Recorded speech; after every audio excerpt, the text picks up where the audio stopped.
İsrail ordusu İranın nüvə proqramına qarşı hərbi əməliyyatın miqyasını genişləndirir. Armiya обороны Израиля продолжает... Bu barədə İsrail Baş Naziri Ofisinin müşaviri Dmitri Gendelman Telegram kanalında məlumat yayıb. Dəqiq kəşfiyyat məlumatları əsasında onlarla mühüm obyektə, o cümlədən ballistik raket buraxılış qurğularına, hərbi bazalar və strateji infrastruktura zərbələr endirilir, deyə Gendelman bildirib. Öz növbəsində İran da İsrailə qarşı hərbi əməliyyatı davam etdirməkdə israrlıdır. Silahlı Qüvvələr Baş Qərargahının rəsmi nümayəndəsi Əbülfəzl Şekarçı bildirib ki, gecə endirilmiş zərbələr əməliyyatın yalnız bir hissəsidir və İsrail peşman olana qədər bu davam etdiriləcək.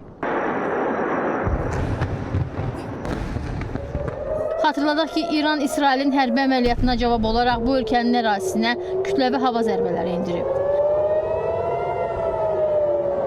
İsrail ordusunun yaydığı məlumata görə ötən gecədən etibarən ölkə ərazisinə 200 ballistik raket atılıb. Onların əksəriyyəti zərərsizləşdirilib. Təxminən 25%-ni vurmaq mümkün olmayıb. Nəticədə Təl-Əviv, Ramat Gan və Rishon LeZion şəhərlərində yaşayış evlərində dağıntı və tələfat qeydə alınıb. Jerusalem Post qəzetinin yaydığı məlumata görə İranın endirdiyi hava zərbələri nəticəsində 3 nəfər həlak olub, 150-dən çox adam yaralanıb. Digər tərəfdən Tehran yenidən İsrail hərbi hava qüvvələrinin hücumuna məruz qalıb. İsrail Müdafiə Qüvvələrinin yaydığı məlumata görə onlarla müxtəlif obyektə, o cümlədən hava hücumundan müdafiə infrastrukturuna dəqiq zərbələr endirilib. Fərda Abbasova, ATV Xəbər.